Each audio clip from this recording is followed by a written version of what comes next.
Γεια σας, εδώ πέρα έχουμε έρθει με τον κύριο Στέλιο. Κύριε Στέλιο, από πού είσαστε? Είμαι από τη Κέρκυρα και ήρθα στη Χαβάη το 1978. Είμαι εδώ περίπου 35 χρόνια. Μάλιστα. Έχω ζήσει περισσότερο καιρό εδώ από ό,τι έχω ζήσει στην Ελλάδα. Πότε πήγατε από την Ελλάδα? Το 76 ήρθα εδώ, ναι. Ωραία, ωραία. Και δηλαδή πόσα χρόνια είσαστε στην Ελλάδα? Στην Ελλάδα ήμουν 27 χρόνια. 27 χρόνια.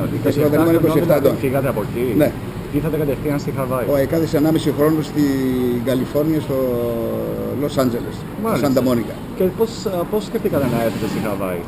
Η πρώτη μου γυναίκα ζούσε στη Χαβάη, είχε ένα μαγαζί ένα από τα νησιά στο Μάουι, την οποία γνώρισα στην Ελλάδα.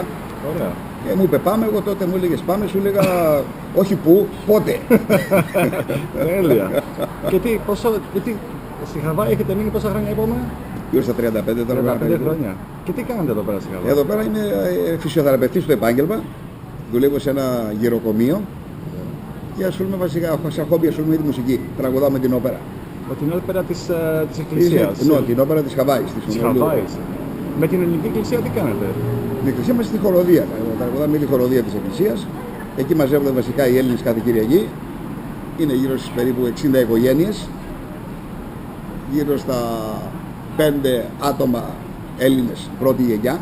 Οι υπόλοιποι είναι δεύτερη γενιά και οι άλλοι είναι ξένοι, Ιαπωνέζοι, Ρώσοι, Κινέζοι, διαφόρων εθνικοτήτων. Δηλαδή έχουμε τι είμαστε, χριστιανή Ορθόδοξη, αλλά έχουμε και πόσες άλλες... Έχουμε Ρώσοι Ορθόδοξοι και είναι οι οποίοι άλλοι έχουν ασπαστεί την Ορθόδοξη θρησκεία, όπως είναι οι Ιαπωνέζοι, Κινέζοι, παντρεμένοι με Έλληνες. Ωραίο. Μάλιστα, πάρα πολύ ωραία. Τι έχετε να πείτε, θέλετε να πείτε κάτι στην Ελλάδα, στους Έλληνες της Ελλάδας? Θα πούμε αλόχα από τη Χονολουλού, όπου η τρέλα δεν πάει αλλού, μένει μόνο εδώ. Τέλεια.